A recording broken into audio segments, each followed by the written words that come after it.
What's up, tribe? How you guys doing? This is gonna be a love and hip hop review, season 5, episode 9. It's late, but it's here. This episode didn't really give me a whole lot. It was kind of all over the place. It was just a bunch of storylines that they sort of threw together, and that's probably why the review is late. Cause I was just like, I don't even know where to start with this. But I'm gonna give it to y'all. I'm gonna give you what it was. Tierra and Brooke. So the episode starts off with Tierra and Brooke talking. And Brooke, Brooke is messy as fuck and Brooke is crazy as hell. But Brooke will give it to you straight with no chaser. And basically Brooke was like, she said, I kind of feel a little bad because I was the one that put that bug in Paris's ear about Akbar's other girlfriend, which sort of led to the confrontation, which sort of led to the sex tape being leaked. She said, so I just wanted to let you know that, she was like, I just want to let you know that she got that information from me.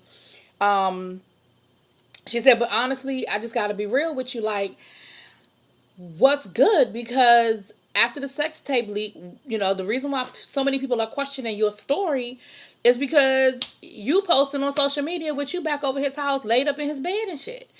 And Tierra talking about I'm just so confused. I was there, yes, because I was confused. Bitch, what you confused about? If you truly felt like, let me move this up. If you truly felt like this dude leaked a sex tape of you, I don't know what kind of talking he's gonna do to get out of it. Like, I really don't.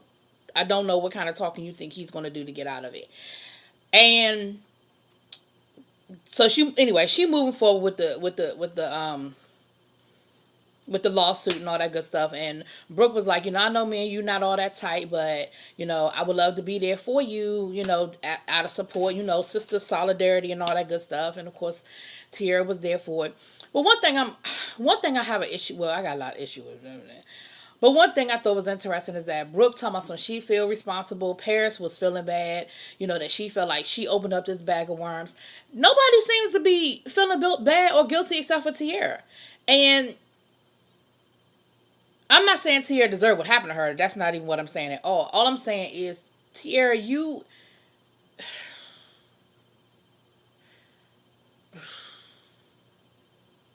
I just,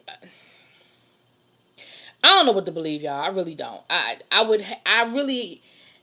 strain myself to believe that somebody would purposely leak a sex tape of themselves, but we know it has happened. It has been proven that it has happened. And so for me, I'm just like, all right, Tierra, whatever. Like, it is what it is. Uh Apple Watts and Amber. I'm gonna go through this one real quick. Apple Watts and Amber, they're both video vixens on this video for this guy was named Mark. I want to say Mark Anthony, but I don't think that's right. Anyway, but he's a new artist. They're doing the video for him, and ooh, excuse me, the review putting me to sleep. Amber Amber talks to, she overhears Apple say something about Rockstar. So Amber, was like, come to find out Amber and Apple are friends. And she was like, so, I heard you say Rockstar. Well, girl, let me tell you what happened. And of course, she retells the whole story about the single and what happened at the release party and all that good stuff. And she was like, right now, me and my mama, we ain't really rocking and everything. But I think that if you're looking for some representation, I think my mama would be a good manager for you. I could hook that up. Didn't you just say you and your mama ain't speaking? And then she was like, my mother has worked with, and she starts listing all these artists that her mother has worked with. And I'm like, okay, well, maybe that's what she get. Maybe she does walk around with just $20,000 in a shopping bag. Shit, I don't know. Or was it a Louis Vuitton? Whatever. Later on in the episode, we see Amber Watts meet up with her mom. Her mom talking a good game. Her mom has Googled Apple. She done seen her on the internet, seen her tricks. Tell my son, well, I saw her on the internet picking up a bottle with her ass. Hey, whatever. Hey, strippers come a dime a dozen, but strippers that can do tricks get booked. And Amber got Apple got some tricks, right? So they get to talking, and her mother give her the tough love. I know you've been through a lot, but I'm willing to work with you. You got some raw talent. She listens to her little track, and she was like, so all I need is your legal name, address, and social security number. Are we filling out W-2s? Why you need my social security number? I don't understand that one. But maybe Maybe they are. You know, I've never had a manager before, so I don't know what type of paperwork you fill out to get a manager. But I just didn't know why you needed her social security number. But okay, then so that's that. That's we done with them. So then we see Bridget Kelly is releasing some new music. She done hooked up with Donatella, and she's out there having sort of like a listening party for her that looked like it's about 10 people in the room. But okay. But of course, you know, certain players are in the room. We got Moniece. We have Brooke and Marcus. Now, Brooke and Marcus is funny because all of a sudden they are joined at the hip. You don't see one without the other at this point. Lord, they done got engaged, and Marcus won't let her out of his sight. Or maybe Brooke won't let Marcus out of her sight. But Bridget is going over to London to release some new music. She said whenever she puts new music out, she goes to London because they love her overseas, which y'all know that's true for a lot of artists. Overseas artists are big overseas that we would never even know about. Kelly Rowland is like, she is on the level of a Beyonce in overseas. Like, her music sells ridiculous overseas. That's why she was doing X Factor UK and all of that. Like, she is like the shit over there. And that happens for a lot of artists. They get bumping. That's an old school bumping. Y'all don't know that word. But she get that's a DC old school word too. Bumping overseas, you know, before and some of them never even hit big in the US, but they making money everywhere else. So it sounds like Bridget Kelly has an audience in London. So she's going to London. Donatella done hooked her up on a listening tour and all this good stuff. And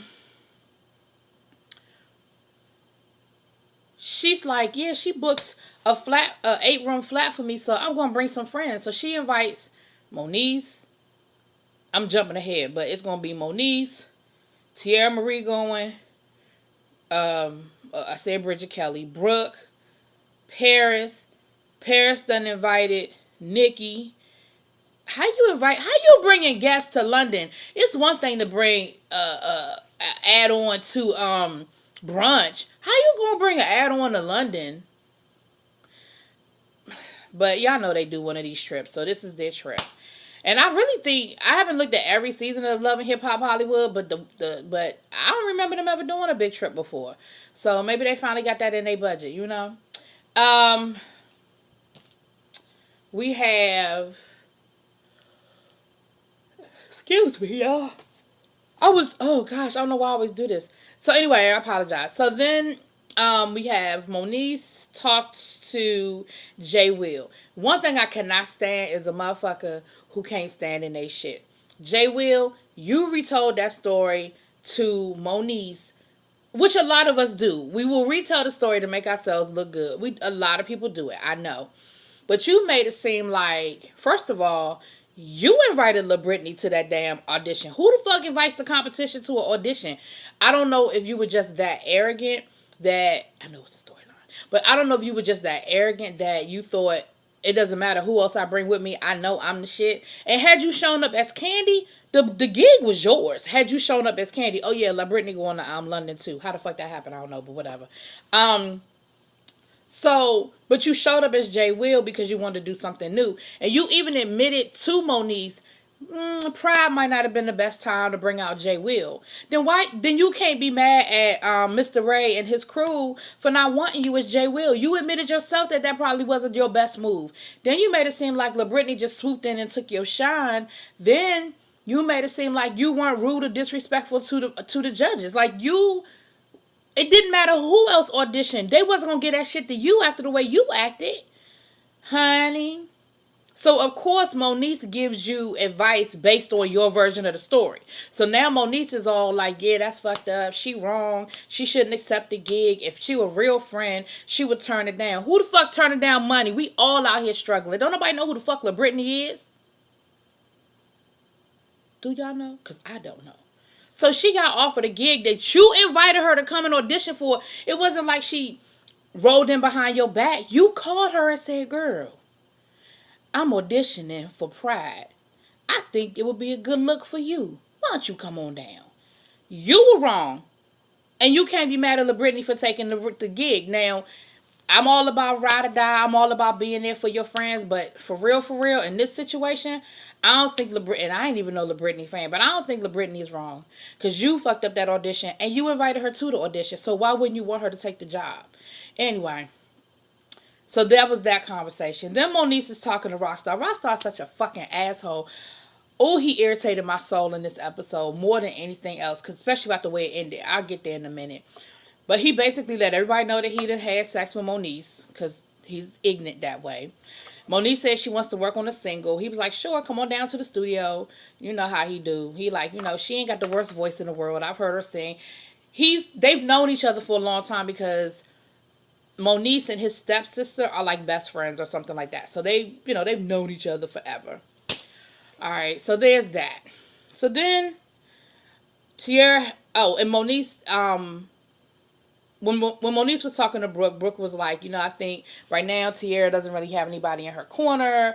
I think, even though I know y'all aren't as tight as y'all used to be, I think she would appreciate you coming, because I don't think Paris and Nikki are coming. I think, they kind of left her hanging or whatever. So Moniece was like, well, I'm not sure, if she really wants me to come, but, I still love her. We still friends, I'll be there for her. So the press conference goes down. Brooke and Moniece are there. But here's something that's interesting. While the press conference is going on in the conference room, Jim Bay, his Akbar's gym girlfriend, the side chick, baby, wife number 2, she shows up to the law office and says, y'all are pressing charges against the wrong person. I leaked that tape. Y'all need to pull that, basically I need to drop this lawsuit because I'm the one that leaked the tape. And then she rolls out. So here's the thing. If I believe that she leaked the tape, that means that she had Tierra's passwords, which means that she still got them from Akbar, which means that he's still guilty. So I don't give a fuck I don't care who hit send. You wouldn't have been able to get into her Instagram had you not had the passwords. The passwords came from him. I mean, if somebody call me up and say, hey, a hitman, and I give you the number to that hitman, and that hitman get caught, and he say, well, really bitch brokered the deal. Really bitch going to jail, because that's a crime. That's a crime. So anyway, so that's pretty much how that went down. The press conference, and Brooke overheard it. Y'all know, of all people, Brooke heard it. And so once it went down or whatever, Brooke went to, Brooke told Tierra and them about it, and Tierra said basically the same thing. Like, well, first of all, she's lying. We know Akbar did it, but they'll do anything for him, which is true. So it don't matter whether she's lying or not. Like I said, it still came from Akbar through whatever. So, of course, while she's doing the press conference, they're flashing to everybody who's looking at it at the same time. So we see K. Michelle and her stylist talking about it, and K. Michelle was like, you know what? Something just don't seem right about this story. But, I'm going to get to the bottom of it, because me and Akbar, he's trying to do some business with me. I guess he has a studio, and she's trying to broker some studio time, to get to be able to use his studio for her new album that she's working on. She says she's got some new artists that she's working with. So she meets up with Akbar. And Akbar, this nigga really think, I should have said nigga. He really think he is that dude. And he trying to finesse K. Michelle. K. Michelle said straight up, look, I just want to know, did you do it? Like, did you? And he was like, nah, I ain't do it, but... And she was like, I don't know about this. And she said, and basically K. Michelle was like, well, I heard A, B, and C. What's good? And he was like, it is what it is. You could be number 3. Like, what's up? Like, you could join the harem. And K. Michelle was like, motherfucker, you got the wrong one. Like, that ain't no way, shape, or form me.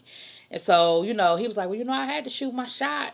So what's up with this studio? K. Michelle was like, yeah, nah, I'm good. Like, I don't do messy. Like, I'm good. So you done fucked up that money, because K. Michelle was like, I'm not gonna be a part of these shenanigans. But she don't believe him. She believes that he did still have something to do with the tape leaking. So then we have a little nothing scene with Oh, we see Nikki Baby in Paris. They're looking at it, and Nikki's still saying that same bullshit about how she just ain't trying to get involved in none of that, and she don't know if she really mean it or not because she's still posting videos from his house, and she just don't know what's really good with TT, and she just don't understand what's happening with TT and TT this. So again, we see this little nothing scene with the three of them. It's Brooke, Moniece, and Tia Marie, because of course they're best friends now. They're talking about the London trip. They're talking her into going to London, and then they talk about the whole Nikki Baby thing or whatever. And of course, Moniece is like, I ain't never really liked that bitch anyway. I ain't never trust her. And they put a battery in Tiara's back that she need to go confront Nikki because Nikki ain't there for her. Nikki done let her down. Nikki left her hanging, and she was like, well, at least Paris had. At least Paris had a nerve to tell me to my face she wasn't coming. But Nikki just been MIA. She ain't called. She ain't returned my calls. And so, you know how Nikki Baby has those women, the bad bitch brunches or whatever. So it's time for a bad bitch brunch. And it's her and Paris are there or whatever. And Tiara and Moniece roll up because Tiara was like, I'm really hurt by what Nikki did. She did show up. She MIA, won't return my phone calls, and she just now she didn't even invite me to her brunch. But it ain't hard to figure out where they gonna be. So she rolls up on Nikki Baby and she confronts her. And Nikki was like, look, I was in the hospital with my father. And the thing is, like, people think that's their trump card. They like, boom, hospital with daddy. Bam, that absolves me of everything, bitch. And that's what she thought. Because she said it like, I was in the hospital with my father, TT. And Tiara was like, you know what? That's bullshit. Because I have been there for you. When my mother was in the hospital sick and your your brother died, I was still there for you. She was like, so I get it that you taking care of family, but you ain't even returned my phone call. So this is when the real shit come out. Nikki starts talking about how she really don't want to have nothing to do with it because she don't want Akbar to turn around and retaliate against her. Because, she got her own sex tape out there floating around. And I guess there's some other dirt that maybe it makes me think that Akbar knows her or knows somebody that knows her, because why would you randomly feel like he's going to, out of all the people, he's going to retaliate against you? You must have something that you're worried about that he got. And we see that he don't have no cut cards. I mean, he posting sex tapes. I mean, if he come across something with you, I guess he figured. But I was just like, how did this become about Nikki Baby? Like, how did this become about you, Nikki? Because I don't understand you ain't had nothing to do with this other than you were helping your friend investigate. But what made you think that he was going to throw something back at you? So anyway, they get to arguing about it or whatever. And then Moniece says her piece. Moniece is like, all of us have been victims. All of us have had this sex tape situation about us, and we all should be able to just really come together as women and bond about that and not tear each other down. And then everybody makes up, and then they have mimosas.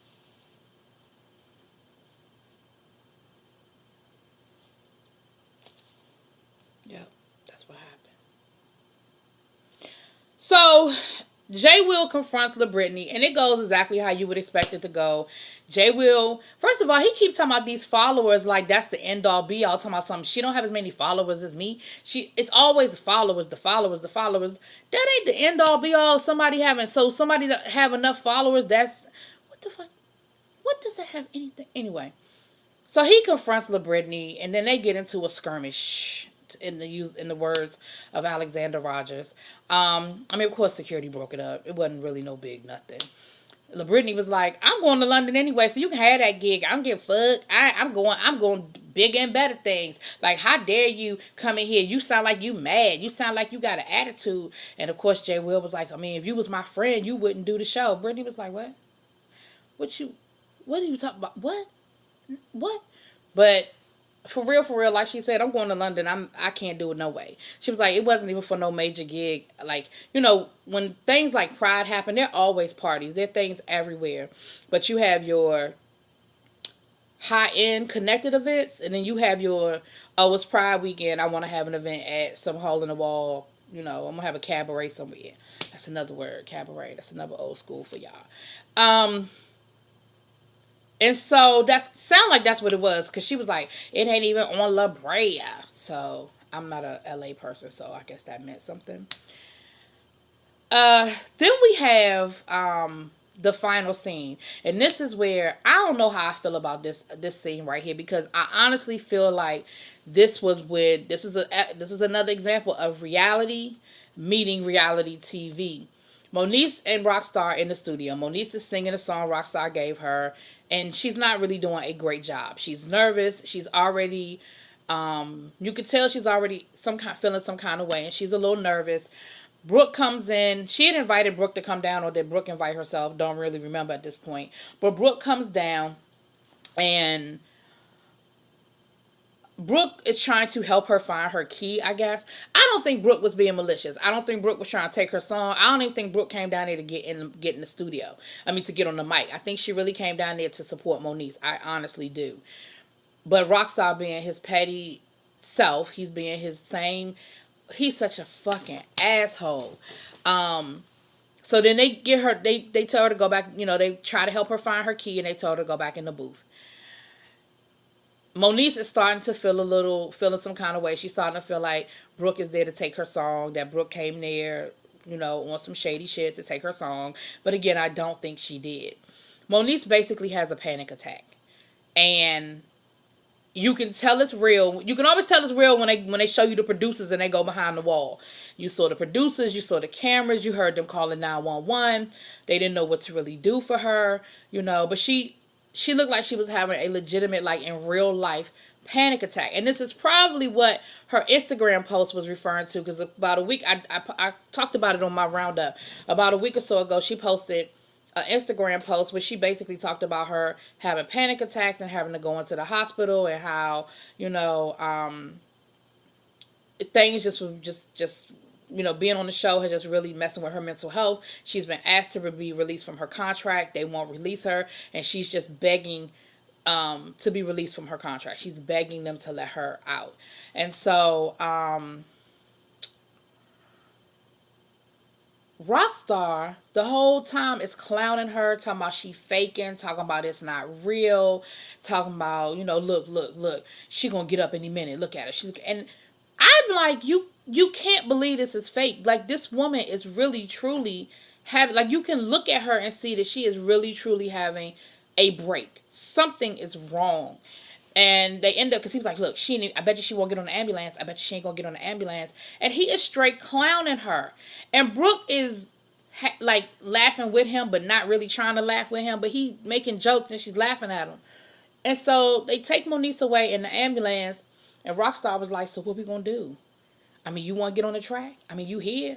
You might as well. And next thing you know, Brooke is in the booth singing the girl's song. I thought that was fucked up, Brooke. And neither one of them went to the hospital with her. I'm like, damn, that's kind of like, Rockstar. You said you've known this woman for years. She's best friends with your sister. Brooke, you came down there to support her. Neither one of y'all gonna get on the ambulance and go with her. Again, I get the show and y'all gotta finish the scene, but that was some real life shit. Like, I don't think she was faking. I really don't. Anyway, that's Love and Hip Hop. Let me know what y'all think. Drop it in them comments. Peace.